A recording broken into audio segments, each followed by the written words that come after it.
And we're back to Lobby Concessionals, the movie podcast where nobody's right and everybody's wrong.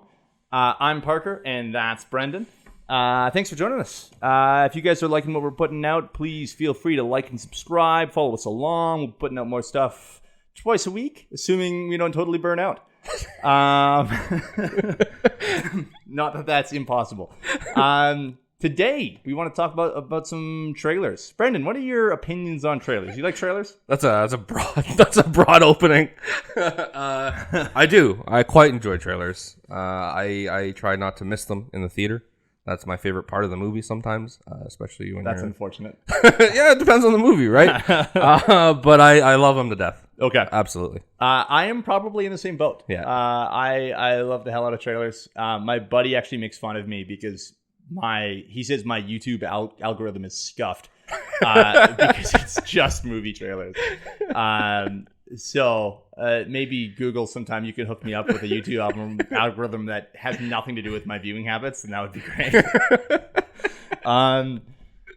Yeah. So basically what I want to talk about is trailers, like how they're made, how they were made, sort of looking a little bit at the history of it maybe. But really take a look at bad trailers, good trailers, what makes a trailer good. The art of the trailer is probably the best way of putting it. Nice. That's the stuck up way. That'll be the title though. It'll look good. We were due for a hoity-toity pretentious episode. It can't be that pretentious. I'm not nearly knowledgeable enough for this to be pretentious. We'll try. But I can try. So, just to put it out there, you might know about this, so maybe I'm setting myself up wrong here. But Brendan, what do you know about how trailers are made, or how do you think trailers are made? Trailers, I believe, are sent out from the studio to a design firm, and they work with. I don't know about work with. Work with is a loose term, but they go through it, and depending on how finished the film is, they put together a trailer, depending on what they feel is the best way to advertise that trailer. Yeah, you absolutely nailed it. Yeah. So I did a little bit of looking. I saw a video produced, I believe, by Business Insider, which is a little strange. Oh. But it was they interviewed the head of Trailer Park, which is a company that produces trailers in LA. Very cool. And so they have, just to give an idea of their the process. No, of their work. Oh, their work. Just so you know that this isn't just some random dude that they went up to on the street. These guys are responsible for the trailers for Knives Out, Dunkirk, Incredibles 2, Baby Driver, Suicide Squad. Not the Suicide Squad. Suicide Squad. Oh, so they're responsible for $500 million of that movie. Correct. Correct. Yeah, Suicide Squad 2016, the David Ayer film. They're responsible for Mad Max Fury Road, Guardians of the Galaxy, and I believe it was Stranger Things season 2 and 3. I didn't actually see one for season 1, but they could have been responsible the whole way. So they along. do good work. Extremely good work. Yeah. And like a variety. So something that really surprised me here is that they have done work with a number of people that are known and infamous for being incredibly secretive. Yeah. So they've got Nolan Films in here, and Sure. he's crazy about his. Yeah. Now, granted, it's Dunkirk, which you can't really spoil a historical event. True. Exactly. True. Yeah.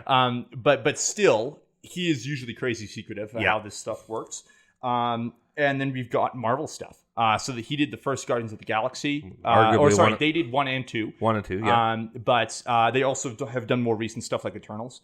They did the trailers for that, as well as they didn't touch Spider-Man, I don't think. Did they do Ragnarok? I didn't actually see. I didn't look that up specifically. But either way, Guardians really struck me. First of all, because that's a great trailer. The first trailer, it's one of the top tier ones. That's why I asked about Ragnarok, because I believe it. We'll get to it, but those two were probably tippity top. Yeah, in terms of trailers. Well, and I find like Guardians really sticks out because at least with Thor, we knew the character. We were familiar with who it was. With Guardians, we didn't, and this trailer had to serve as our first introduction to these characters. And that lineup, where they kind of go through all five of them, you get a little bit of detail, Yeah. but like the jokes are flying. That it's peak James Gunn. It's it fits the tone of the movie perfectly. Yeah. On top of that, the movie or the music choices there are perfect as well. It Yeah. really Yeah, and we'll talk shows. about that later. I want to touch upon specifically that trailer and the music. Oh, okay, perfect. For Perfect, sure. Perfect. Anyway, so they're contracted out. Most trailers are. Yeah. There is some situations where they're actually made by studios still, but I couldn't find anything notable. Yeah. I think it's in 90% of cases. Apparently, a trailer project can take anywhere between 2 weeks and 2 years. 2 years. Yeah, so I guess that in some cases they can be brought in basically very, very early on in like when early production is being done. Sure. And so I guess effectively it's like someone comes up with a good idea on set and says, okay, and they start sending some of those dailies straight to a trailer studio. Yeah. And basically saying, okay, we want you to start doing this. And obviously they're not going to be actively working on it for 2 years, but like the fact that sort of production happens is insane to me. I wonder if that's the birth of the teaser. Oh, it very well could be. Yeah, Absolutely. yeah. In some cases, there's 6 companies working on a single trailer. And That's confusing. It's massive. Yeah. Like, but I think it's because various people for sound have got involved or various post-production companies. Because again, in a lot of cases, it's dailies. So I was thinking of there was a lot of mentioning of in Spider-Man No Way Home, multiple shots in that trailer actually change between the trailers. So the very first trailer comes out, there's a scene with Doctor Strange where he's like moving the trains. He's like splitting the trains out around him and Spidey. Yeah. And there's an early trailer that has that in a different setting than a later trailer does. That's weird. And it's because post-production wasn't done yet. Yeah. So they got sent it. They put out the trailer. Anyway, in a lot of cases, they're being told things they can and can't show. Like there's very specific things. I guess for some of the crazier guys, like the Marvel guys, they have literal cameras set up in these studios, and they're not allowed to have internet access on their workstation while they're working on that footage. It's crazy. They lock it right down. Yeah. So all that makes sense to me. The big thing I want to touch on is studio does get final sign off, which makes sense. Yeah. But I was curious to see when bad trailers are made, is this the fault of that production company, or like did the studio have an opportunity to be hold on. And they did. And the other interesting thing I found out is that there's awards for movie trailers. Yes. It's called the Golden Trailer, I believe. Yeah. And what really shocked me, okay, so Oscars has what? I think it's 24 award categories. And trailers isn't one of them. No, well, that too. Yeah. But so the Golden Trailers, give me a quick guess, a number of how many award categories you think the Golden Trailers has. Why is there more than one category? Okay, so some of them are genres, which makes sense to me. Sure. You know, you're going to cut a horror movie trailer different than you would cut a romantic comedy, right? So let's do if we're thinking maybe. Okay, this is silly math, but I'll say like 6 genres, and let's say 5 categories in each genre. So let's say 30. 30.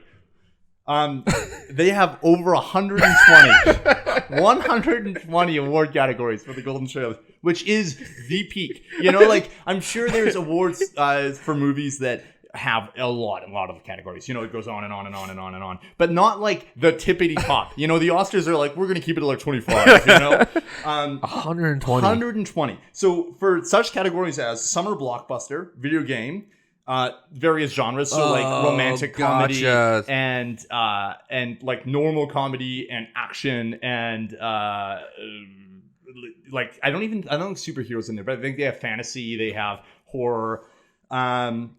They have awards for billboards, for best interactive ads or innovative ads. So it's like an all-encompassing thing. It's an advertising thing, which really surprised me. Yeah. Because like as much as posters are a part of it, I kind of assumed it would be viewed separately in the industry. But these guys are like, no, it's all here. Best voiceovers as well. And best audio only ads. There's a whole bunch of these. And that's half super of them weird. are like televised. So like they actually show this somewhere. I have no idea, like where I'd want to go if I want to watch it. But either way, there is also sort of like a best picture equivalent. There is like a best overall trailer for the year. You'd hope. Out of 120 categories, you hope there's a best of anything. Oh, and they have an international section as well. Oh. Which is, it's crazy to me. Like it was super cool to find out. Anyway, so what I also found interesting is that because it's a marketing thing, they look at quadrants of people that they're trying to target. And so they have 4 quadrants. Oh yeah, these are silly. I saw these. And like, it's just surprising how broad it is. Yeah. So it's divided by gender and by age. So male over 25, male under 25, female over 25, female under 25. That's it. And it's shocking to me that I am being catered to in the same way that my dad is being catered to. Or the same way that my grandfather is being catered to. You couldn't split that up by an extra, 2 decades? Yeah. Just split them up. Yeah, and I get it. They want it to be general, but wow. Anyway, so I thought that was super interesting. Yeah. And so, in a lot of cases, it is up to these companies. There is, and you can see it when trailers release, but there is trailer trends, for instance. So there's certain things I was going to talk about a little bit later in terms of a really good trailer, but that teaser for The Social Network with the haunting cover of Creep. I had Social Network in the back pocket as well. Oh yeah, it's an amazing trailer, and it it really sets up that film. And again, it's a teaser; it's not supposed to show actual footage. It's just supposed to give you an idea of what the film is going to be.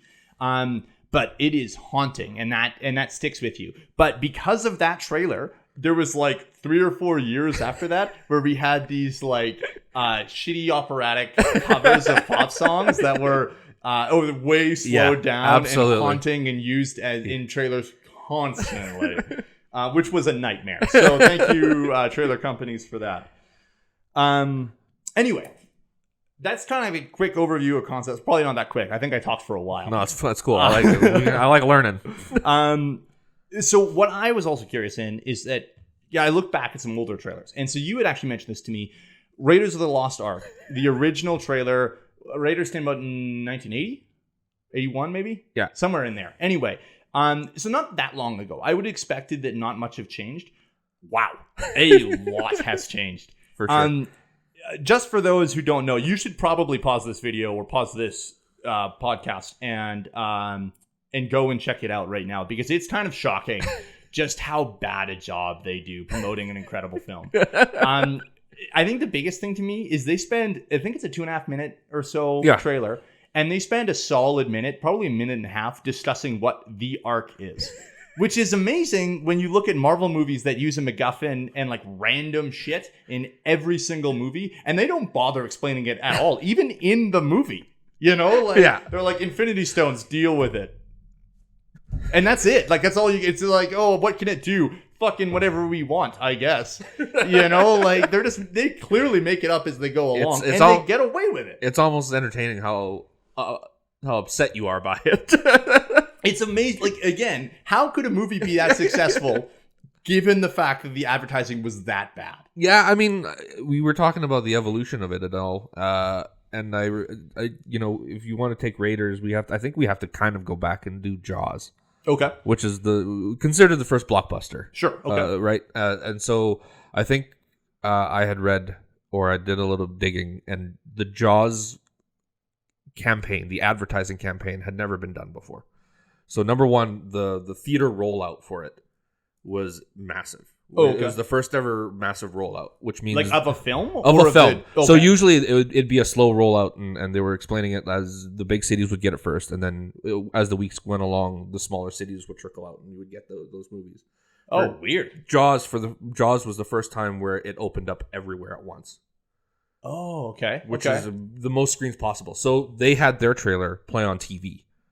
Okay. And it's still, I think it's one of the best trailers ever made still. But it's just it's underwater, and it just has the music, the John Williams score, and it has the voiceover, obviously. Yeah, sure. And explains the shark. It doesn't say shark explicitly, but it explains what the monster is. Oh, okay. So it's there's still a little bit of hand holding through the whole process. Sure. So it's and then it becomes very, very quick cuts of different things, which is I think your issue with the Raiders stuff. Oh is yeah, it's just massive cuts. Really, really quick snippets of him punching things, shooting things, running away from things. Yeah. All while the voiceover is explaining the arc, and you're very confused about it. Totally. Yeah. Well, and like with Raiders too, having seen the movie multiple times, it's very clear. Like they straight up say people will do anything to protect the Ark, and then they show scenes that have nothing to do with the Ark. You know, and obviously when you're getting advertised to, you don't know that. Yeah. But it is a little weird that like there's lots of movies now, or lots of trailers that sort of imply something. They imply that this happens later in the film than it looks, or, you know, they're trying to get you to assume something. But very explicitly in the Raiders trailer, they're like, these guys are protecting the Ark, and they're not. Like, that was not. Yeah, and I wonder how much of it has to do with, you talked about earlier about trailers following trends. Sure. So again, after Jaws, I think one of the best trailers I've ever seen is the original Alien trailer. Okay. Which again is just it's so good that Ridley Scott basically copies himself twice more, 2 more times after 30 years later. Oh wow. Yeah, and like so it's like it's really quick cuts, and it's just people running. You never see the monster, and it's not explained. It's just really loud noises. Everybody's sweating. Everybody's screaming. Everybody's running. And then at the end of it, it just has like the words "alien" show up, which is one of the greatest things ever. So I wonder, you know, if people are starting to take trends then. And I was like, okay, so this can be different. It doesn't have to. We don't have to just send this out to a random thing that is going to make a cookie cutter trailer. Sure. With, you know, big text that says thrills and chills. Come to the theater. So I wonder if the early days of the blockbuster was experimental in that sense. Yeah, I could see it for sure. Like that would make sense. You were mentioning to me that there used to sort of be one company in charge of trailers back in the day. Like, is this part of the reason as well? Yeah. So how trailers used to be? I think it was like 1913. The first trailer was for Broadway shows. Oh, okay. Yeah. Makes sense. So they would. So down the street would be the stage theater, and then you'd have the regular theater, and they would advertise the Broadway showing down the street. But they would do it at the end of the movie, hence the name trailers. It would be at the end of the movie. I think by the time you get to something like Casablanca, one company used to do the trailers, and it was the NSS, the National Screen Service. Okay. And they would get sent all of the movies, and that's why all trailers from the 30s and the 40s look exactly the same. Oh yeah, same dude, voiceover. Same dude, same thing, same text, and it has the same format. So they used to do all that stuff until just about Hitchcock and Kubrick. Oh wow! And they would do their own stuff. So like if you watch the trailer for Psycho, it's pretty insane. It's pretty unique even for now.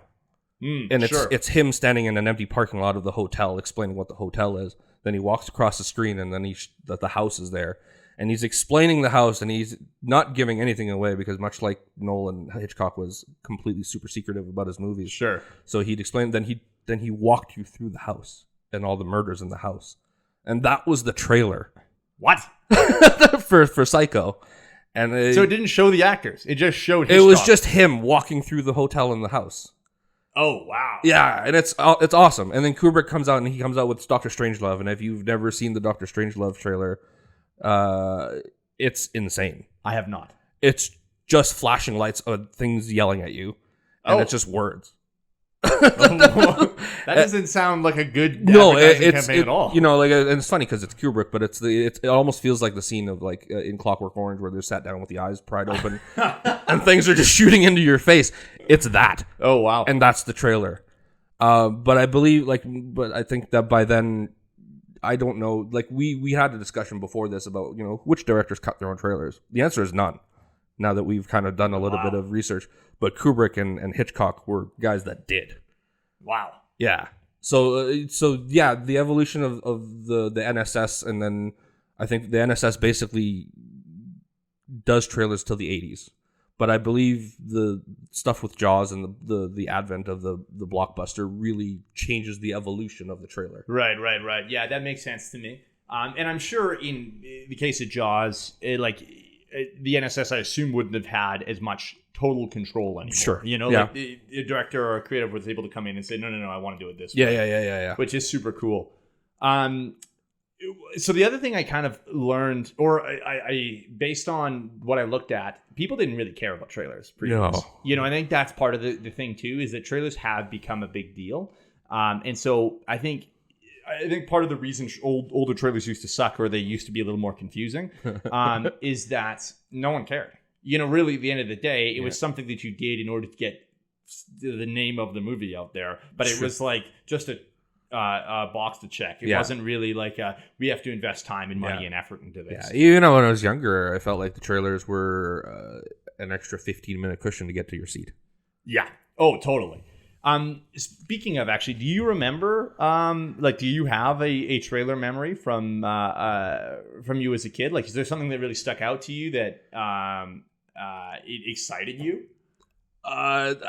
Maybe not, which is weird for me because usually I have a memory for anything, for a lot of things. But trailers, I don't. My first real big trailer moment is Phantom Menace. So I'm not as young, but I've never, to this day, I don't know that there was bigger fanfare for a trailer. And I mean, you can argue that people wait for Endgames and Infinity Wars and things of that nature, but man, Phantom Menace coming down the pipe, showing up on Entertainment Tonight, was a huge deal.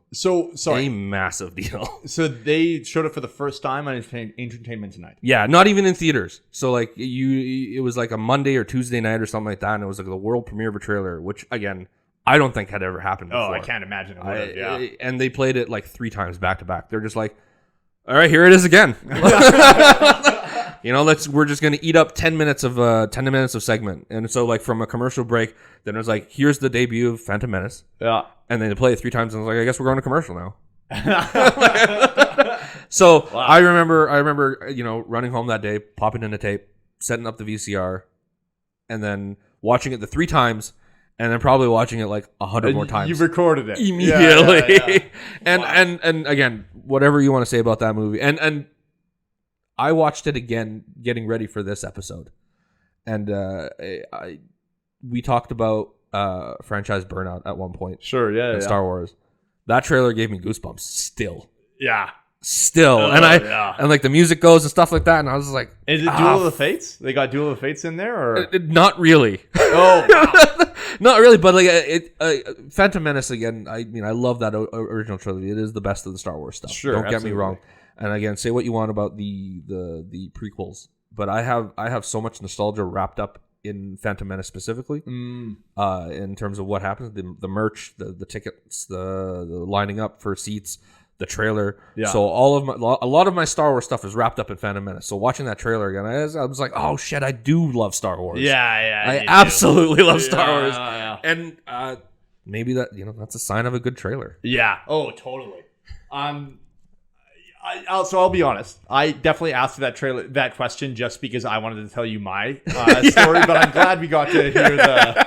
I'm sorry I got in the way of your story. Yeah, man, you've been talking for a while. So my first experience that I remember of a trailer, and so this is where it becomes clear that. Well, actually, no, it really doesn't. These movies came out around the same time. I was going to say, it becomes clear that you and I are different ages. But no, they're actually like a year apart. My first trailer I remember being excited about or watching was for Spider-Man 2. So that would have been 2003, 2004, I think. I think it's 2004. Yeah. Anyway, I remember it specifically, first of all, because I was stoked about Spider-Man, obviously. And I was excited for that trailer. I was like, oh, I can't wait to see what happens next. What's going on with Peter? But I think the thing that really makes it stick with me is there's that Aunt May has some voiceover. And she's like, I believe there's a hero in all of us. And so that sticks with me because at the time I had dial-up internet and I was trying to download this trailer just so I could watch it all the way through. And that launches the trailer. And for whatever reason... That took 3 days to download that trailer. Effectively. So I basically sat on the computer for like an hour and a half trying to download this trailer, trying to get it to buffer and stuff. And I listened to that first 15 seconds with that Aunt May voiceover probably 100 times. So that's just forever stuck in my brain. But somehow that didn't ruin that movie for me. Like, it's a great movie. Still the best of the Raimi trilogy as far as I'm concerned. It's not even close. Oh, yeah. All right. Well, Spider-Man 1's pretty good. But like, So, you know what? I'm gonna backtrack. Okay. Because I just realized I do have a trailer. Okay. And this will age me. This will set us. This will set the age apart. Okay. It's the first Ninja Turtles movie from 1990. Okay. And I was such a big Ninja Turtles head at the time, but it was just cartoons. Okay. It was just the cartoons. It was the comic books, so everything was drawn or animated. And I remember seeing that trailer for the first time and a real turtle. Yeah, for the live action. For the first live action. Okay, so like a real fucking turtle pops up on the screen, and I was probably 7, but I should have been wearing a diaper because like I just pooped. All of my insides came out of me. It was something I didn't think it would ever like shouldn't exist. Sure. And then and they're moving so well. It's not like they're not robots. Like they're moving like people. They're doing backflips. They're on skateboards, and I have no idea what's happening. It shouldn't exist. And that trailer I remember now. I remember being absolutely destroyed by it. Okay, so we've talked a little bit, peppered it through here already about good trailers. Sure. I want to kind of flip the script a bit and talk about, like, clearly trailers have had an impact. The fact that you and I both have individual specific memories of specific things from trailers that have stuck with us. But I want to talk a little bit about bad trailers. And only a little bit? Well, like, maybe that's the whole point. But like, I want to point out some bad trailers. So I guess mainly my question is what makes a bad trailer? And so while I was discussing this, the first thing that came to mind for me actually is, and this isn't even really a good example, but there's a trailer for The Mummy from 2017 for Tom Cruise's The Mummy. And can't go an episode without mentioning that guy. Oh yeah, no. Gotta keep the streak going. So it's an IMAX trailer. So it is a big deal because it's premiering only in IMAX. It has some of that film used IMAX cameras, so there was specific shots that would use the full IMAX format. I'm in IMAX. I'm stoked for it. I worked at the theater at the time. And the trailer is running, and there is no sound. It is silent. And I'm like, oh, someone must have screwed up at the theater, given that, like, I worked there. That was something I did all the time. So I'm like, oh, someone must have messed this up. I texted someone, and one of the other managers was like, oh, no, that's just the trailer. And I found that out about 30 seconds later, because the only audio in this whole clip is Tom Cruise screaming as he gets ripped through the side of a plane. Yeah. Incredible. This trailer got released like across the country. It was everywhere. And they just let that happen. So, was that a bad trailer? Absolutely. Was the trailer itself bad? No. Is it a bad trailer though? Like, it's only a bad trailer because there's no audio. It's weird. It's unsettling. Isn't that the point? Isn't that the point of it? To be unsettling? Yeah. I don't think so. I mean, that's just me making an excuse for it. Like, I don't know that I think of it as a bad trailer or a very good trailer. I think it's hilarious. Oh yeah. Well, especially because without any backing sound, the screaming sounds nuts. Like, it is just so it's right on point for Tom Cruise. Yeah. And it is it a bad trailer? You asked. Someone I saw online had started watching The Quiet Place and didn't realize the speaker cords were disconnected. So they went through the first half of it without having any sound and just went, man, they weren't kidding. Anyway, back to topic. So bad trailers. First thing that comes to mind, just because of recency bias, sure, is Ambulance, the Michael Bay film coming out this year, 2022, with Jake Gyllenhaal. That is like a 3-minute trailer, and it feels like it's the whole movie. First of all, the trailer feels extremely long. Yeah, it really does. But it's also because it is literally the whole movie. They tell you the whole plot. It's not like they don't hide anything. It's very clear what's going to happen, and they're like, let's just put it all in order. Like, they don't even try and confuse you a bit. It's just like, and it's weird because it's paced nicely the first half. you get the backstory of why they're doing it. Sure. And then you just imagine that it was just going to be a bunch of cutscenes of car chases and Jake's sweating and screaming. Yeah. And then I'll cut and it was like ambulance. Yeah. No, it actually slows down. Yep. And they keep telling you the story, the whole thing. Yep. It's just like, oh, here's the whole 2-hour movie you're going to see. I am excited for it because I love Jake Gyllenhaal, and I think it's going to be fun as hell. I don't think it's going to be a good movie, but like it's going to be fun as hell. Absolutely. But like that trailer is a disaster. So I did a little bit of more research about trailers like that show the whole movie. Another one that came up was what's it called? The Lazarus Effect. Lazarus Project is a different one. It's very specifically the Lazarus Effect. Yeah. It's a horror movie that came out in 2015. Has Donald Glover, has Olivia Munn, and is it Olivia Munn? It might be Olivia Wilde. Now I'm confused. Both of them. No, I think it's Olivia Wilde. Yeah. Anyway, and there was just spoilers in the trailer. Like it's very noticeably, again, a horror movie. It gives you the base idea. It's sort of like a Pet Cemetery thing. They're bringing people back from the dead, and they're demon possessed or something. You know. Perfect for Donald Glover. Well, and that's the worst part is that Donald Glover's shown multiple times. He's very noticeably a side character. Sure. But you just see his death scene.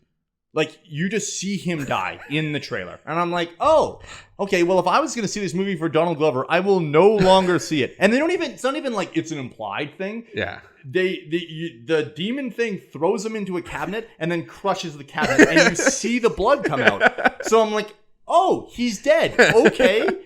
Like, there's like 5 main cast in this movie. That's one of the death scenes. You know, one of them's a demon. There's 4 people to kill. You got 25% right there. What are you doing? Yeah. Why? I think it goes... for me, the first trailer that comes to mind that gives too much away that I remember, it was Castaway. Oh, okay. If you remember... I don't know. I mean... Never seen the trailer. Oh, my God. Seen the movie. Never seen the trailer. It gives away the ending. In the trailer, he comes home. What? The last shot of the trailer is the last shot of the movie. Why? Yeah. So like you go through the trailer and he's stranded on the island and he's doing the fire thing and the thing. Yeah, sure. And then the trailer cuts to him knocking on the door and his wife opens the door. And then the last shot of it is when he's standing at the crossroads on the highway and looks back. That's the last shot of the trailer. That's nonsense. What were they thinking? Like what? So in that same vein, actually, there's another horror film. And see, the problem is I'm kind of picking on horror films because in a lot of cases, they're bad. And like nothing against horror. I'm not a huge horror fan myself. Sure. But the fact is you can make horror for cheap. So I think, my rule of thumb is 90% of the horror movies that come out in a year are bad. And it's just because you can make them for, $500,000. Yeah, $3 in a bag of Twinkies. Yeah, absolutely. So it's way easier to just pump them out. Anyway, there's a movie called Quarantine. Came out in 2008. Yeah. It's a remake of a Spanish film called Rec. R-E-C. R-E-C is incredible. Yes, Rec and Rec 2. Amazing films. Yep. Definitely worth watching. Quarantine, not so much.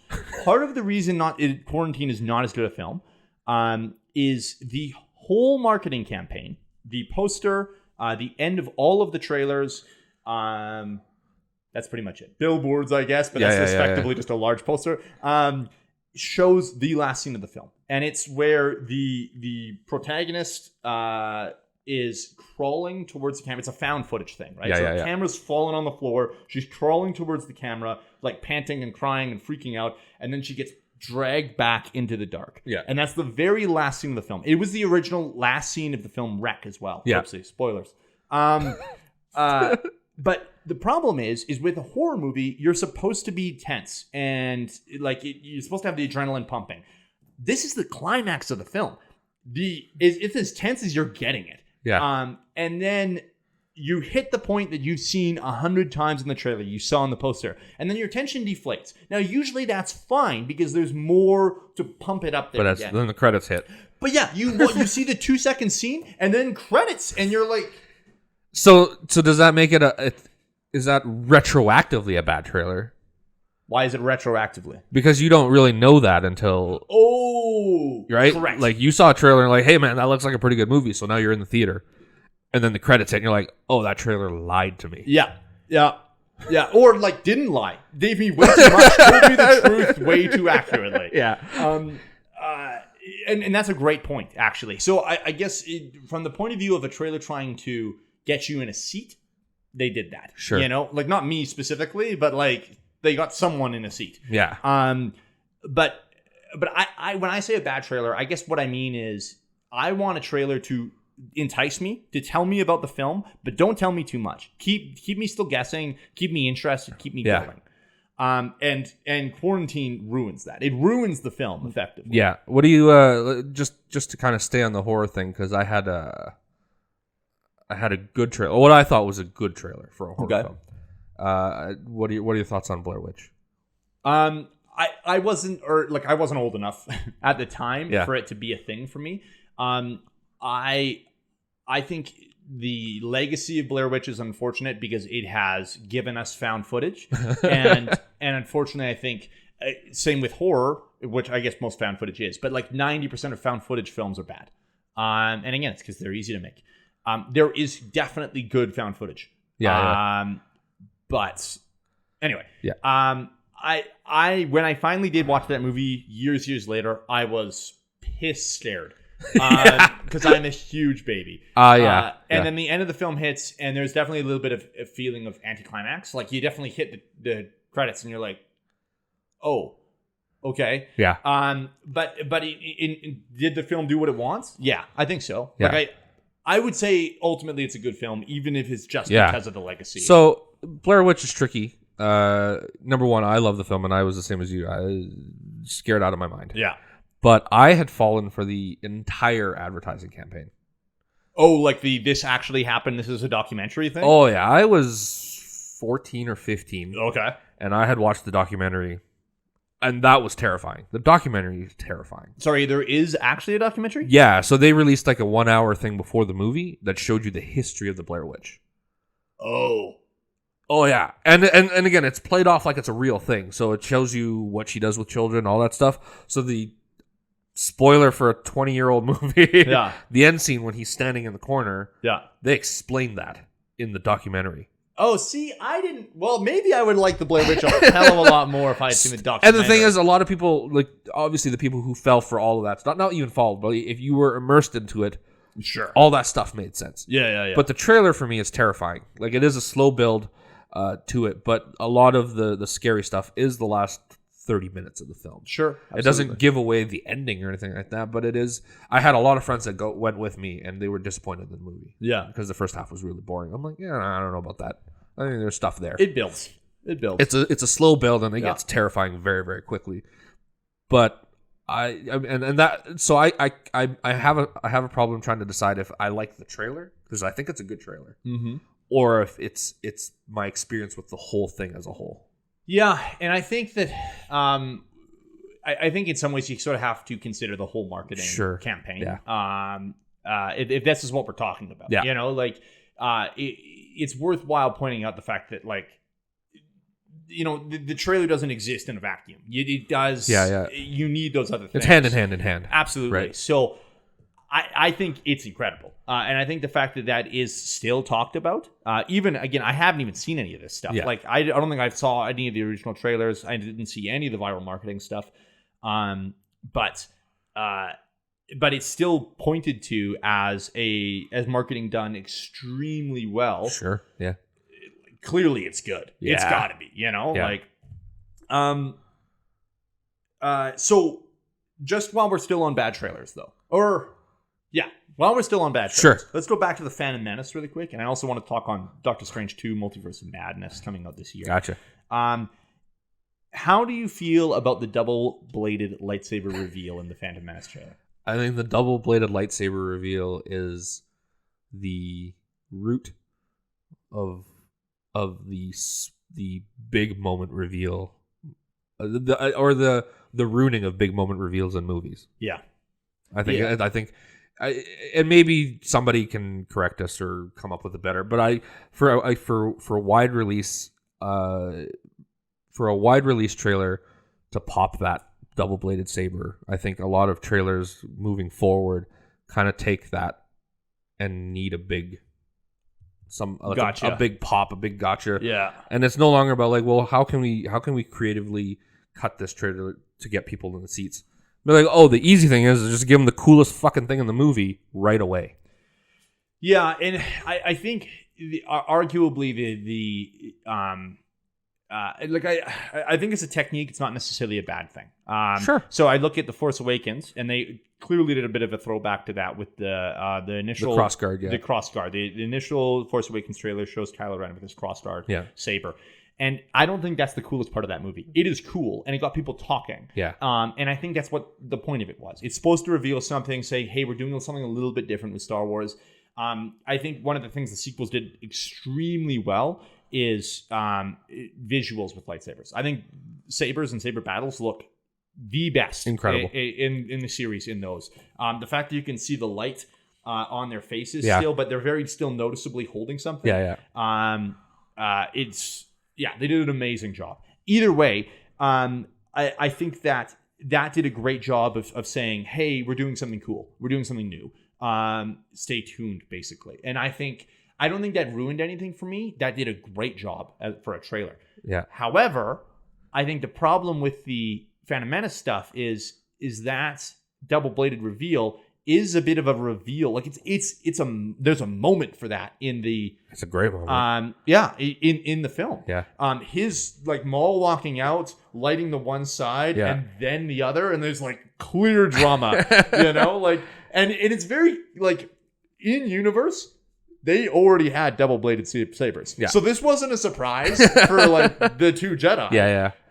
But the audience is like, oh, so Maul taking the moment to be like, here's one, and now here's two. Yeah. Is like, and, whoa. And especially in the movie, because it's Duel of Fate starts up. Oh yeah. Just as it pops. But the trailer also does a pretty good job of hiding him up to that point. So the reveal is like a weird double reveal. Yeah, and that's strange. Yeah. So I think that like I don't have an issue with a gotcha moment or oh, this is sweet. Yeah.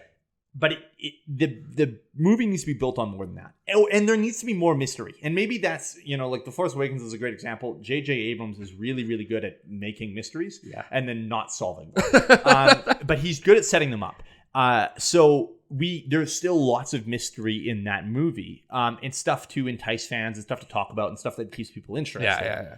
So the crossguard is fine to throw away. Well, the thing so I'm glad you brought up Force Awakens because I think Force Awakens is one of the best modern trailers in history, and it is because it has an air of mystery around it, but it goes the opposite route and been like, well, we're not just going to give you one gotcha moment, we're just going to give you all of them.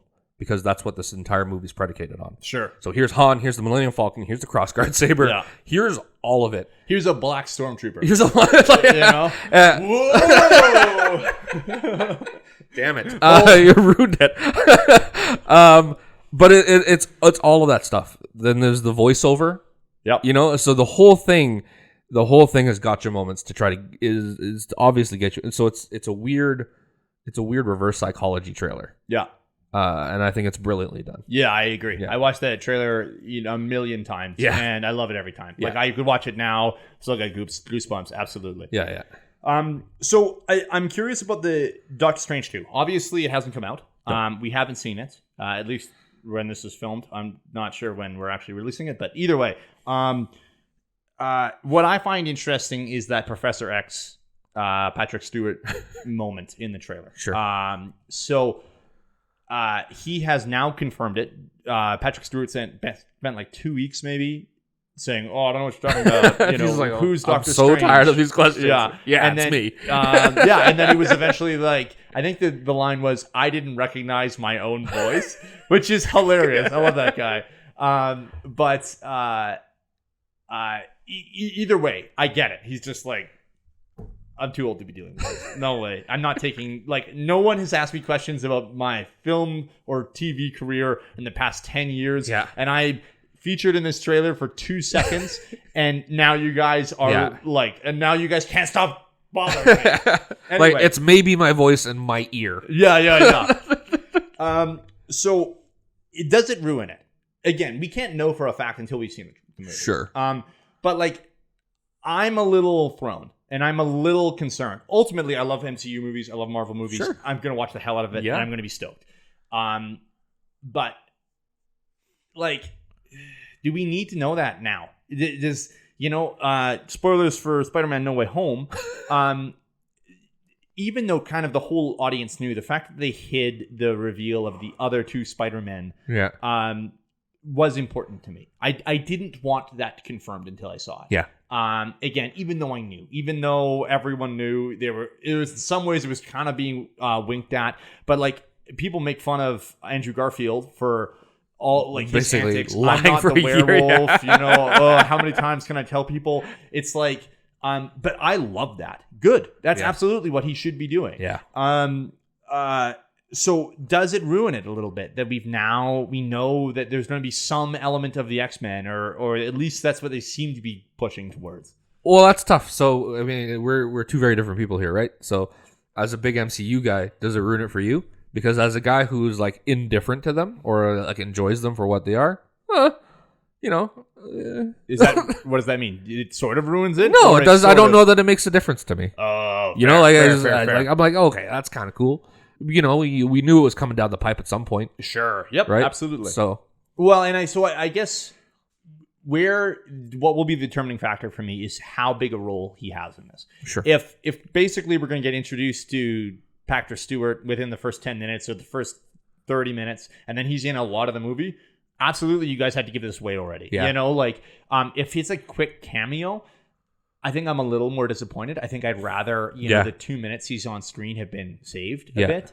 I think it's hard for the marketing team, though, because they're like, well, we just had Spider-Man No Way Home, and now we need people to care about this movie. And well, I think the MCU is an interesting concept in terms of advertising, because you have to. It's very obvious that they put their movies in tiers in terms of successes, right? There's obviously movies that they're going to treat with a little bit more, with more kid gloves, and others they're gonna try to push a little bit. And I think Thor Ragnarok is a really good example. Okay, you're coming off of a decent first movie, a terrible second movie, and a character that may or may not be on his way out in terms of contracts or whatever like that. Sure. So they hand it over to Taika, right? And at that point, who's unknown? Yep. So you're gonna let him do this bold new direction with Thor. That's not enough of a selling point. So what do? You show the Hulk in the trailer. Yeah. Right. So in my mind, a Spider-Man movie isn't gonna need a big reveal in a trailer to get people into the seats. That Spider-Man is gonna make money in spite of itself. You're correct. A Doctor Strange movie, we knew it was coming. We had trailers before and we've seen things before. And I don't know that there was any kind of buzz, but the minute that Super Bowl trailer hit and Patrick Stewart is in, now the only thing people are talking about is X-Men. Yeah. Yep. Right. Well, yeah, and that's the thing. They're not even really talking about Doctor Strange. Nah. And you're still not talking about the movie. Yeah. Absolutely. Yeah, it's a good point. It's a really good point. Yeah. So pivoting a bit to some good trailers. We talked about The Social Network, the teaser. Interestingly, I think that teaser is amazing. I don't think the trailers that follow it up are particularly amazing. Like, they're fine. But like, I do think it's really interesting that they just did a grand slam to start it off, and then they just, followed up with fine. which granted, how do you keep putting out bangers? I don't know. Yeah. But like, but it is interesting that there is a bit of a dip there. Now, granted, that's still a very popular movie. It was a success. So like, who am I to talk? Sure. We mentioned Suicide Squad. Once again, Suicide Squad 2016, David Ayer's Suicide Squad. Yeah. I think that is one of, if not the best, one of the best trailers I've ever seen. And I say that because the trailer is fun and interesting. It nails the music choices. It makes the characters seem interesting and exciting. It makes that movie seem interesting and exciting. And that movie is an abomination. Yeah. So they killed it. Like, their whole job is to get asses in seats. Yeah. And they did that in spades. And they and that trailer doesn't exist without that first Guardians trailer. It is exactly it.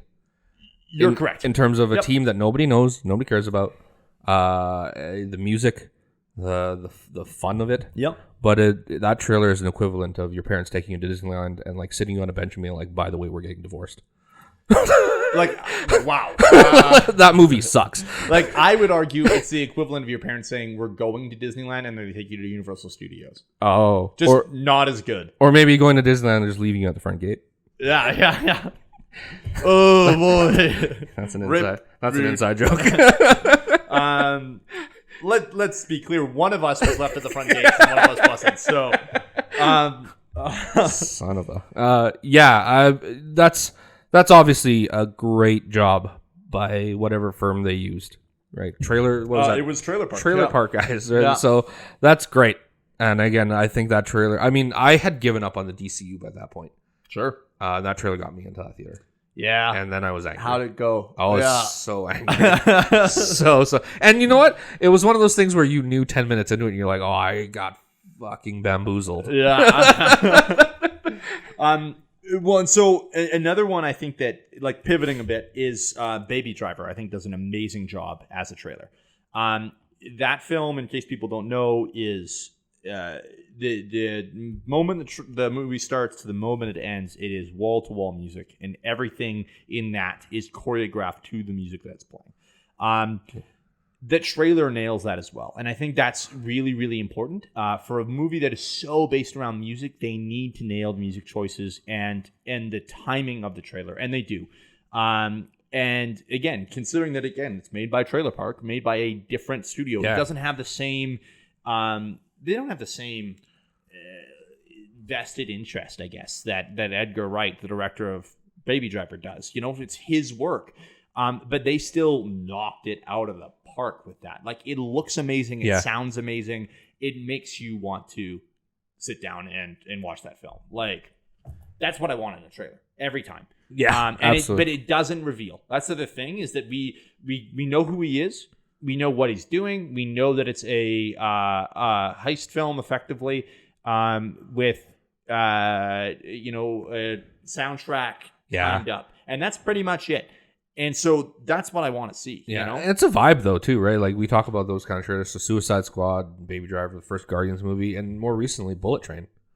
Yeah, it's all kind of got that vibe, and music is such a huge part of that. Totally. You know, I mean, Bullet Train gives you a little bit more story, and Brad Pitt could just be on the screen with a cool song playing, and I'll just watch it. Yeah. Right. Yeah, he could literally just be sitting there. He could just eat for 2 hours. Yeah. And like, man, that's great. What a great movie. This is cinema. But that vibe is such a hard thing to capture. And so even for bad movies, and there's 3 good, we don't know about Bullet Train, but there's 2 good movies and a bad movie there.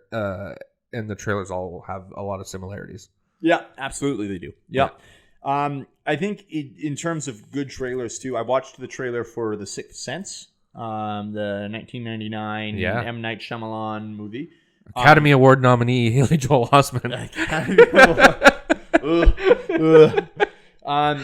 Incredible trailer.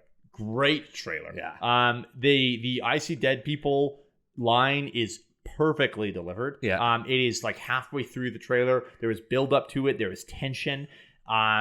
They use a modest, a respectful amount of Bruce Willis, because I feel like if you throw him a lot in that trailer, it really comes clear how bad an actor he is. I'm glad that you used a measure of a unit of measurement. Yeah.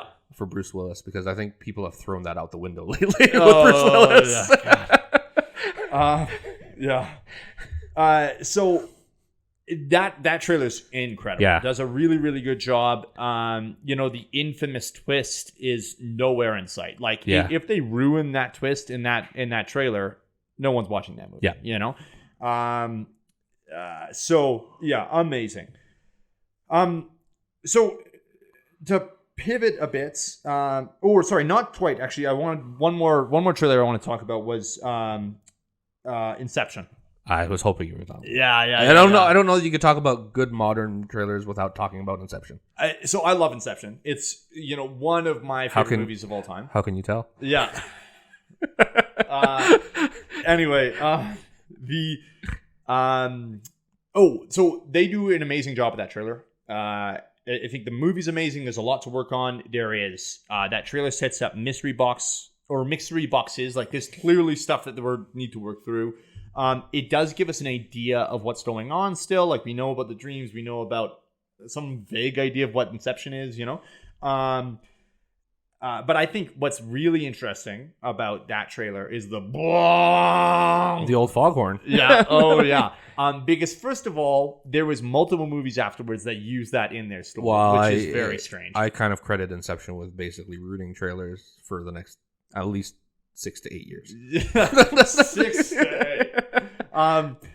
So yeah, so that's very strange. But what I think is really interesting is you hear that noise, you still think of Inception. Like those two are forever tied. Whoops. And then on top of that, it is thematically relevant. Yes. And so it's not like it was just like, oh, let's tie some random noise to this film. Yeah. It is important in that film and important from a in-universe point of view. Because it's the kick music really, really, really slowed down. Yeah, right? Yeah. So anyway, amazing. Incredible. So it's almost the perfect trailer. And yes, it's one of the most impactful trailers of maybe the last 20 years. But I wish they didn't use text in the trailer. I wish they would have just relied on the visuals. And I think that's my only issue with it. Because I'm not a big text on trailers guy anyways to begin with. But it's so unique looking with the buildings coming up and weird stuff. And there's enough there that I didn't need the text coming up. Because when the text comes up, the fucking voiceover guy goes off in my head. Yeah. Yeah, even though there's no voiceover. There's no voiceover. Yeah. The voiceover guy goes off in my head, and it ruins it a little bit. So I wish they kept that out of it, but it's a damn near perfect trailer. Yeah. So to sort of wrap us up, I was wondering, what are your thoughts? Why do modern trailers fall? What makes a trailer fall into this bad trap? Where why do we see lots of movies, including movies that seem to do trailers well, like a lot of Marvel movies, where they just tell us too much? Why does this happen? Or, I was reading a study, and they were saying within the last 10 years, attention span has gone from 10 seconds to 8 seconds, which doesn't sound like a lot, but that's less than a goldfish. Yeah, so, maybe.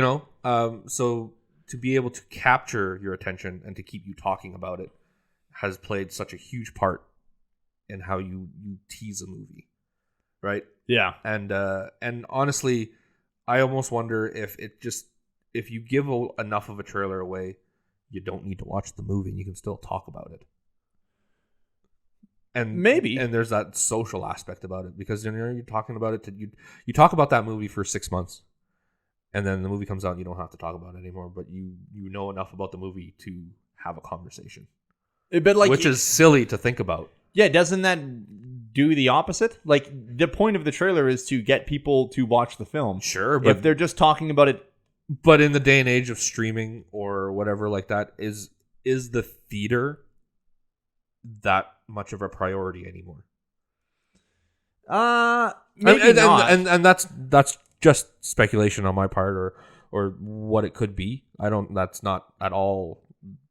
I don't have numbers or anything to back that shit up, but that's just, to me, it just seems like with most media, it's the quickest route to staying relevant within a social group. Yeah, I could see it. I have a bit of a hard time with the attention span argument, partially because I'm ADHD. Yeah.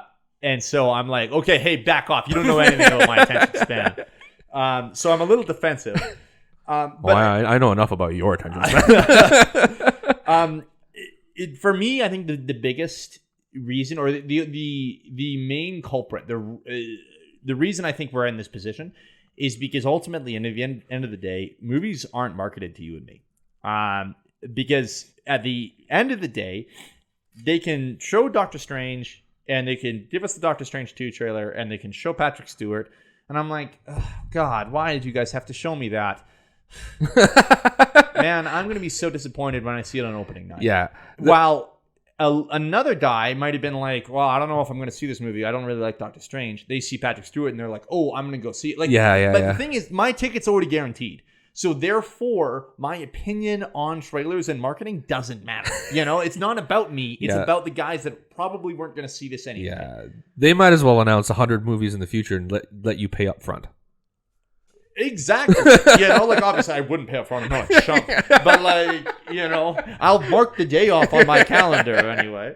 But you're right. And that's the problem, is that really what it comes down to is the people that actually care about what's being shown in these things are already going to see the film. Yeah. More or less. Like, I think there's been probably a couple situations where a trailer has made me not want to see a film. Sure. But in a lot of cases, I wouldn't have seen that anyway. I don't know. Like, again, I'm not a big period piece guy. We've talked about this. My perspective is, if a period piece is really good, I'll hear about it through reviews or reports or whatever, and then I'll go see it and I'll probably enjoy it. But if you've got an okay period piece, I'm not going to waste my time. But like, if I'm going to go see a movie and I have seen nothing about it, I'm an idiot. If I know nothing and I walk in and I'm like, wait, this was a period piece? What? How could I expect Sense and Sensibility to be a period piece? Then I'm a moron. Again, trailers aren't going to, in most cases, steer me away from a film. No. Okay. Well, let me throw this to you as a big company, as Disney. Sure. And knowing that there's a little bit of, and this is generalization, and I'm gonna eat my words for this maybe later at some point, but with the Marvel movies especially, there's a little bit of know-it-allism in terms of characters and origins and stories and whatnot. So, as a company, do you release that trailer, show off a hint of a character that hasn't been that from movies from 20 years ago, just to drive people to Disney Plus so you can watch X-Men movies? To get people to be prepared for, Professor X is going to be in this movie, and for the very few of you that don't know who that is or need a refresher, come sign up for Disney Plus, and it gives you a little bit of time to kind of catch up on that stuff. I think there's an argument there. I think the problem with that argument is the same thing with the casual audiences. I already have Disney Plus. They know that. Mm-hmm. Really, at the end of the day, I'm not the market. So I will probably continue to pay for Disney Plus from now until the end of time. So they don't need to get my dollar. And convincing me to watch those X-Men movies, I've already seen them. Sure. I'm not gaining anything. Yeah. But Joe Blow, who's now interested in this movie because Patrick Stewart's in it, sure, maybe he might go and watch. Yeah. He or she, technically. They might go and watch an X-Men movie again and get Disney Plus for it. But even then, I don't really see it. Or even not even get Disney Plus, but even just, let's just assume everybody has it. Sure. Okay. Assume. But even driving traffic and getting them to those X-Men movies. Maybe. From a business point of view, I don't see the point of the traffic. Frankly, at the end of the day, Disney doesn't care how much Disney Plus people watch. Disney cares how many people are subscribed. Fair enough. Now granted, those numbers usually follow each other. There's not really someone that's spending a yearly fee on Disney Plus and then not using it. To be fair, though, I think Disney Plus is just about to start experimenting with ads. What? Yeah. So that's dumb. So now traffic matters. Yeah, it does then. It makes me furious. That's you're throwing me off completely. That's a different conversation. Wow. Yeah. I think in some cases we get bad trailers because of a lack of communication too. Like, there's a chance that the studio isn't communicated properly with this trailer company or vice versa. But you know what? Actually, a situation where that is, I have a hard time with Inglourious Bastards, the Tarantino film, because I think that trailer shows me an action film, and that's not an action film. Yeah. So I remember the first time I watched Inglourious Bastards, I was really conflicted leaving. I knew it was a good film, and I knew there was. But it wasn't the movie you sat down for. But it wasn't what I was sold on. So stuff like that, I think that was a poor trailer. I think it was a bad trailer. Yeah. Because it sold me on a Brad Pitt film, and it's not a Brad Pitt pit film. I'd be No. surprised if he has much more than 25 minutes of. Yeah, I had that with Dunkirk, because the Dunkirk trailer had music and lots of dogfights, but the dogfights just weren't planes just floating. Like, it was just like firing, and there was a lot more action than there actually turned out to be. But I knew I was watching a good movie. Yep. Right? Yeah. And so some of that is tough, and I think that comes down to communication and a theme of the film. I think, and that's hard. I don't blame the trailer companies for that, and in a lot of cases, I probably blame the studio more than anything. But I also think, really, at the end of the day, it's hard to advertise Dunkirk. Yeah. Or, like, I think of a movie like a lot of Paul Thomas Anderson. Yeah. Anderson's films, he's like Licorice Pizza is a good example. How do you advertise that film? And really what they come down to is the way they advertise it is with vibe. Like, that trailer doesn't tell you the story. It doesn't tell you about those characters. It tells you, here's the vibe. Here's a funky, 70s vibe you're going to get out of this. And that's it. That's really what they give you. Yeah, that was the same with Inherent Vice. Yeah. Inherent Vice is a great example of that as well, where it's just like, okay, we're gonna sell this entirely on vibe, and if you're into this vibe, great. If you're not, don't come here. And those movies are really hard to sell, so I see that. But yeah, I think what it comes down to, really, at the end of the day, is that like, not every trailer is going to be perfect, and that, like we talked about, I think a casual audience is going to appreciate an ambulance trailer where they show everything more than they'll appreciate, I don't know, something with a little more subtlety. Yeah. Like, I get there. Yeah. Anything more to add? No, I think we, unless we're going to keep talking about Inception. We could. Yeah, I think that's it for us, though, guys. Let us know if we missed any big trailers in your lives. Is there bad trailers we missed we should have talked about, or were we wrong, as usual? Well, like, it's reasonable to assume we were, but please let us know. We'll see you next week or later in the week or sometime. We're always here.